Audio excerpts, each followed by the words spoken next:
na magsasabi, ako ang Mesiyas at dumating na ang panahon. Huwag kayong susunod sa kanila. Huwag kayong mapagabag kung makabalita kayo ng mga digmaan at mga himagsikan. Dapat mangyari ang mga ito, ngunit hindi darating karang-araka ang wakas. At sinabi pa niya, makikipagdigma ang bansa laban sa kapwa-bansa at ang kaharian sa kapwa-kaharian.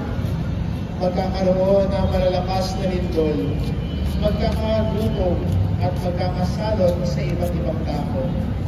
May nilitaw ng mga kakilakilabot na bagay at mga kakilalas na nanda buhat sa langit.